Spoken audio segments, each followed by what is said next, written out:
I am trying to tackle my biggest coaching challenge yet. What's this about exactly? Oh, let me tell you a story.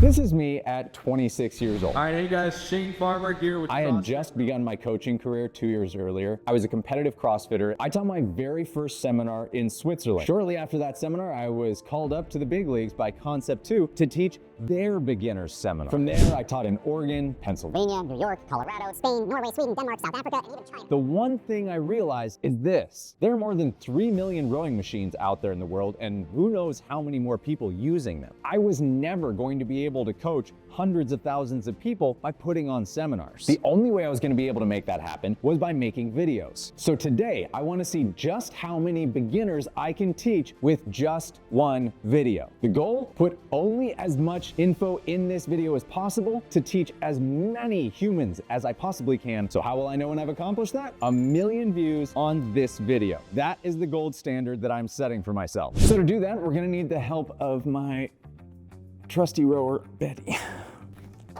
Say hi, Betty. This is everybody. We should probably start at the catch. There's only one problem. If that's where we start, how do we get there to begin with? Now, regardless of what machine you have 3 points of contact on any rowing machine: your feet, your butt in the seat, and your hands on the handle. So you want to start at the feet because this is where you actually do work. Best thing that I can recommend is adjusting it, or however the adjustment mechanism works. Adjust it so that the strap runs across the widest part of your foot, kind of around the ball of your foot. You just don't want to be up on your shoelaces for the most part. If you're up on the shoelaces, it's going to put your foot too high, and that's going to impinge your hip angle. So if you find that your knees are in your chest or in your chin and you feel like you can't breathe, a good quick fix is to try and drop your foot stretchers a little bit. They may just be too high for you. Once you have your foot stretchers set, get your butt into the right place on the seat. And that's just to the front half of the seat, not falling off the front edge.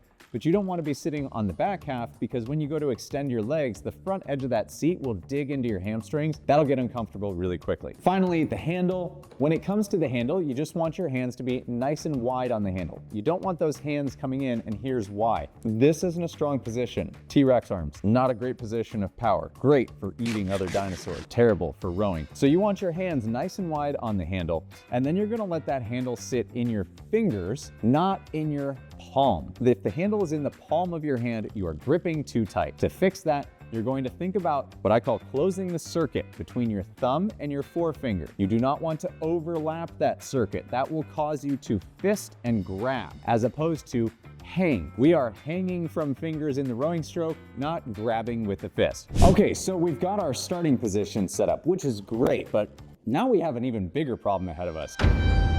I've got a lot of years of coaching, and I have to distill this down into really the most impactful points that are going to get you rowing quickly. And that's going to be exhausting, which is why today's video is sponsored by Momentous. I have 2 young kids. I'm also an actual rower. I own a business, and I'm trying to coach 1 million people in this video alone. Sleep may be the most critical part of everything that I do. I'm constantly trying to balance my own training and nutrition needs, and my nightly wind downs as a result. It's the most critical moment of my day. Momentous prides itself on making supplements that are of the highest quality, rigorously tested, and independently certified. Every Momentous product is manufactured in a facility that's certified by the NSF, the world's foremost product testing organization. That also gives me a lot of confidence in what I'm putting into my body. The Sleep Pack specifically has magnesium, L-theanine, and apigenin, all of which are attempting to help you downregulate your system and move into a better parasympathetic state, which is going to help you sleep better. One of my favorite ways to use this is in my nighttime routine. I make sure I've taken my Sleep Pack, and then I will put on some calm music and sit on the floor for some long-form stretching for 20 minutes before just sliding my way into bed right after that. We've partnered with Momentous on this video to get you a 15% discount.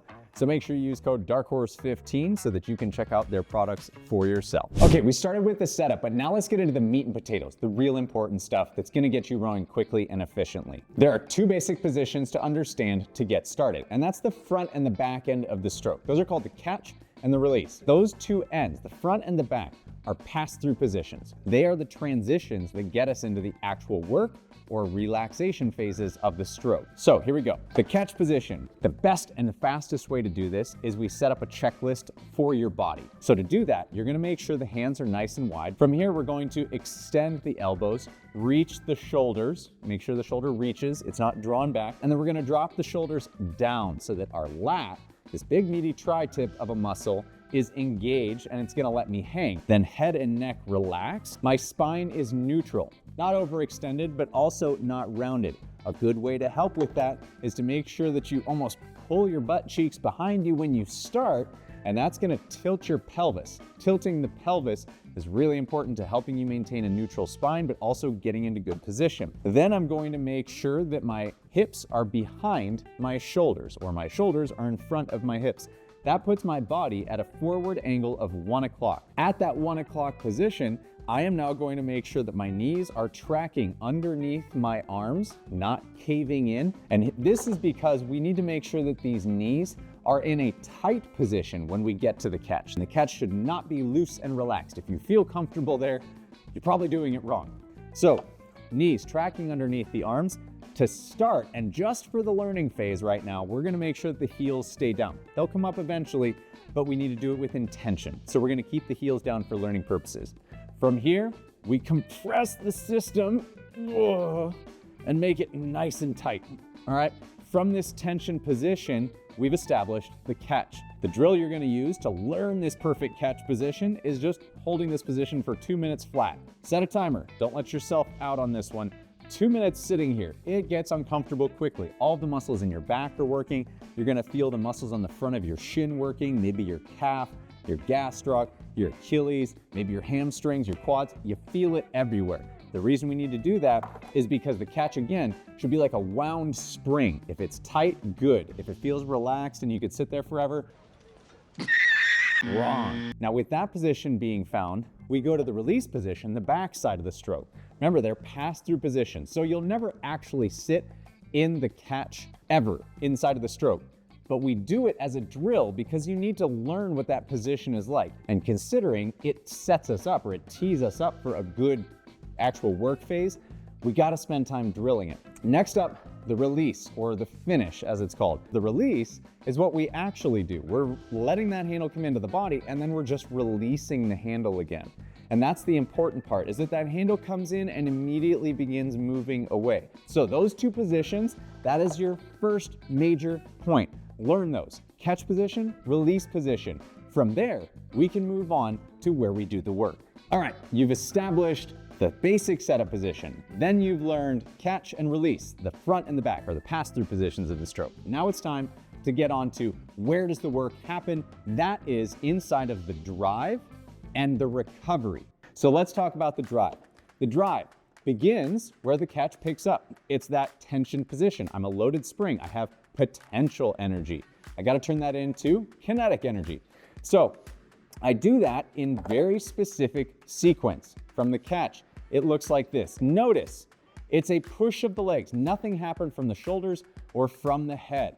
And that's because I'm bracing from my trunk and hanging from the handle. Again, I'm just gonna repeat this over and over. We can hang from fingers, we can't hang from a fist. So I'm gonna hang from the fingers and I'm gonna push my legs down and into the foot stretchers. Now I'm creating work through my legs. The legs are where the work happens. They're the longest, the strongest muscle group in the body, so let's maximize them. We don't do it by opening the shoulders or by leaning the head or by pulling on the handle. We do it by pushing the legs firmly down into the foot stretchers. You're gonna brace from your core. You're going to squeeze tight like you're doing a crunch. You're gonna hang from the hands and then push through the legs. Yeah. That's the start of the stroke. We go for that push of the legs. Once you've got that going with the legs and you feel resistance. Now, if you don't feel resistance, don't start searching by trying to break the elbow or leading the shoulders or leading the head. Instead, focus on just taking reps with the legs over and over until you can brace and push and feel resistance from the handle. Once that happens, you get to move into the next phase of the drive, which is the swing open of the hips. So you start sitting at that catch position, you push through the legs. Once the legs are almost done, you're gonna swing the hips open, continuing the work the legs did. Not at the same time, after.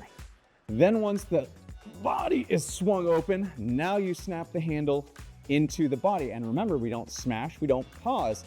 It's just push of the legs, swing of the hips, snap the arms. And the more you play with that, it starts to smooth out.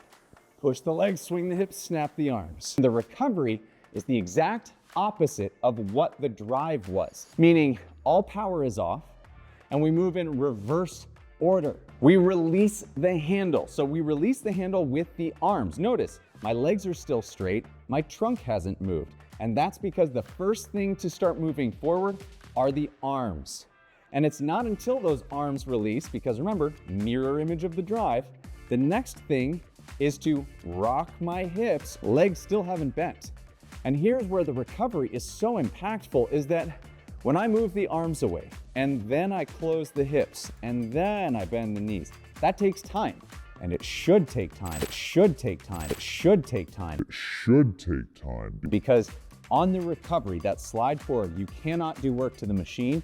It's critical that you take that moment to relax and recover.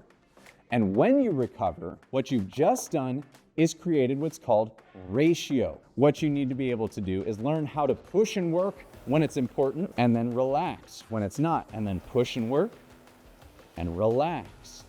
You get those two things down, and now you've established the 4 parts of the stroke: the catch, the drive, the release, the recovery. When you get that, you're starting to be off to the races, but we still got a problem to solve, and that's how do we do it consistently? All right, you've got the 4 positions down, but what did we talk about? We need ratio. That's the ability to push and then relax. This is where we want to focus on being a light switch. We turn it on for the drive, the work phase, then we turn it off for the recovery phase. Now, there are a few different things that you can think about, but here's where it can get really helpful. Number 1, quick catches.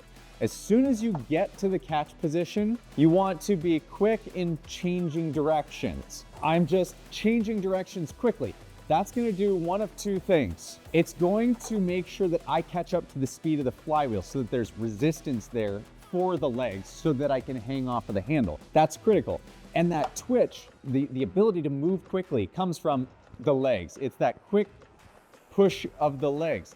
The other thing that's going to do is it's going to allow me to be a little bit more relaxed and slower through the recovery. Instead, I can be relaxed, slow, smooth, quick to change direction. And what you'll find is that if you focus on a quick catch, you're actually going to get a drop in split because you're not going to be missing every stroke. You're going to get this automatic feedback of increased power or decreased split, whatever measurement you're watching. Now, how do we slow that recovery? You're going to think about using your breath. You're going to slow and calm your breathing, because if you're hyperventilating, it's very hard to relax your body. And so if you're hyperventilating, I want you to slow your body until your breathing comes down, and finding as low of a stroke rate as you can. That was about 14 strokes per minute. In fact, we have some playlists on Spotify queued up for different stroke rates, and I'll put some of those in the description so that you can follow along with songs that will help you to learn and find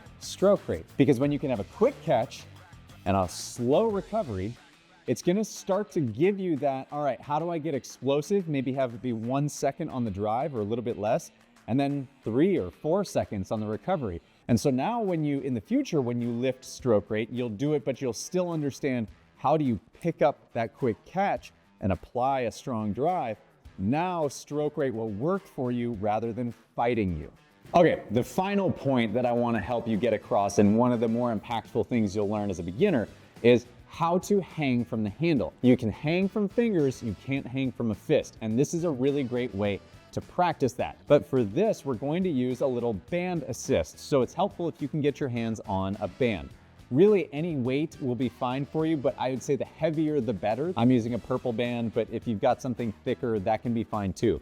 I've gone ahead and just put this all the way over the machine so that it's anchored on the front side. But what you're gonna do is have it looped over the front, and then you're gonna take it and you're going to wrap it around each side of the handle. What it's doing now is it's putting a ton of resistance pulling the handle back. And that's because this concept of hanging from the handle doesn't come from leaning or leading with the head or braking with the arms. What it means is you gotta understand how you're just gonna hang and let the legs do the work. Once you iron that concept in, rowing is yours. When you've got ratio, you've got technique, and now you got the understanding of how to hang, you're off to the races, you're in the maintenance phase. The point is, you're gonna put that band around the handle, loop it around the very front end of the machine, and then you're going to row legs only. And the way that we do that is, remember we talked about the catch position. You're gonna close your trunk at that forward angle of 1. You're gonna keep the arms straight.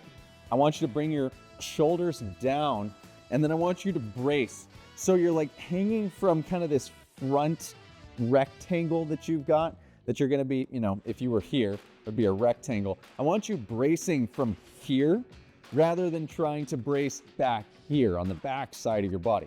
So you're bracing from that front triangle, hanging, not making a fist, and then you're gonna row legs only. And what you'll find is that the resistance of the band is gonna try and pull the handle back to the machine, but now you know how to relax against it. But it's also going to give you extra resistance on the handle so that you have something to push against. You're gonna take 10 to 20 strokes like this, learning how to press against the pressure. Then you can stop, undo the band, and just as gracefully as I am, band be gone. And then you're gonna take full strokes. And all of a sudden it's like, whoo, wow, I'm not in a rush to get back up there anymore because the band was doing that for me. And now all of a sudden, oh, that's where the resistance is. This drill is so useful. It is gonna be so powerful when you put it into your stroke, and you're gonna find all of a sudden, bingo, I can hang from the handle, this feels great. If you don't feel it, go back, tie the band around, take another 20 strokes. You can do this off, on for an entire workout if you want. You're gonna feel a ton of resistance. Don't try to pull with the arms. Don't try to lead with the shoulders. Push through the legs and let the band help you find the hang. All right, don't forget, you gotta practice these things. Without the practice, none of it's worth anything. So make sure that you watch each of those sections, try to put them into play with it yourself on your machine, and then go do it. There's nothing that is going to help you other than doing it, because you gotta do it yourself. And if you struggle to make sure that you are doing the things so that you get better, then sign up for our app linked in the description below, where we have 3 daily tracks of programming that start at beginner and move to advanced, giving you all of the workouts that you need day in and day out.